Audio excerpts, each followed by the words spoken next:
Vice Chair Lisa Murkowski over the last 4 years. I made it very clear that the foundation of this success was and continues to be Native leaders, communities, and advocates sharing their priorities and telling us what's most important to them.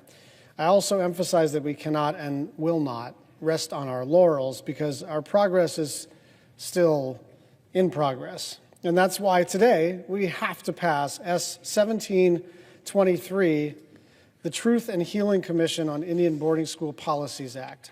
This bill would establish a federal commission to investigate the federal Indian boarding school era, when the federal government partnered with religious institutions in an attempt to assimilate Native children at so-called schools, often far from their homes and families, where they were stripped of their culture, languages, and identities, beaten and abused, both mentally and physically. Thousands, likely more, died at those schools, and those who returned home were never the same. The Truth and Healing Commission would turn the page on this shameful era and help begin the healing process for Native survivors, descendants, and communities, and those who continue to experience the generational trauma and lasting legacy of these policies today. S. 1723 passed out of the committee after extensive bipartisan debate. Since then, Vice Chair Murkowski and I have worked with the bill's sponsor, Senator Warren, the Native American Boarding School Coalition, and other advocates to refine the bill and to accommodate feedback.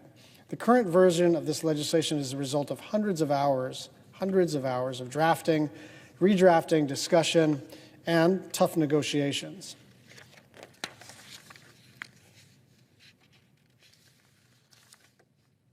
I'll now turn it over to the Vice Chair for some remarks before I make a unanimous consent.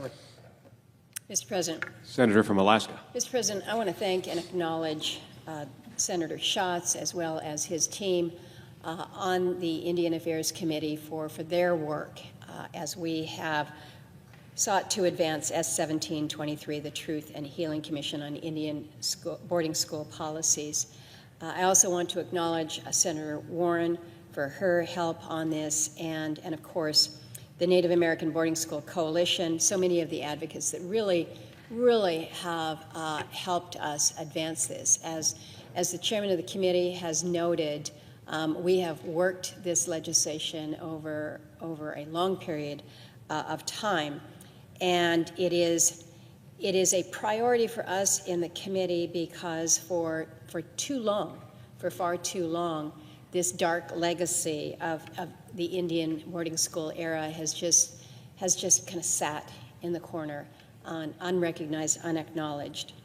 From 1819 to 1969, the U.S. government forcibly removed Native children from their families and tribes, placing them in boarding schools. These Indian boarding schools, as they came to be called, were not just education institutions, but oftentimes they were viewed as tools to eradicate Native cultures, languages, and traditions to, quote, civilize, close quote, Native American children. Again, a very dark era within our government. And so what we seek to do with this bill is create a commission to bring light to the generational trauma caused by this time of Indian boarding schools. By allowing people's stories to be heard, we can help honor the experience of victims and their families, facilitate healing, and foster greater understanding and empathy among all people. I think this is a good step, an important step in helping the survivors of Indian boarding schools and the families and communities that were impacted, help them find healing. We have heard stories, I have heard stories of many in my state who attended boarding schools, some in the state of Alaska, some outside the state of Alaska. The listening sessions that Secretary Holland led as Secretary of the Interior on this very important issue, again, these are stories that must be recognized, and again, I thank those who have shared them because at many times they were very painful, covering scars from the past, but how we can offer ways to pursue healing is what this commission is all about. So again, my thanks to Chairman Schatz for being such a great partner on this legislation, as well as on so many other matters that we have been able to advance successfully through the committee. And my thanks to the chairman's team and to mine as the ranking member on the committee. We've done good work. It's been a successful year for the committee, and I'm hoping that there is a path somehow that this legislation will actually be able to be taken up by the House of Representatives and signed into law. That would be a good and a fitting ending. Mr. President, Senator from Hawaii. as if in legislative session and notwithstanding Rule 22, I ask unanimous consent that the Senate proceed to the immediate consideration of calendar number 432, S1723. The clerk will report. Calendar number 432, S1723, a bill to establish the Truth and Healing Commission on Indian boarding school policies in the United States and for other purposes.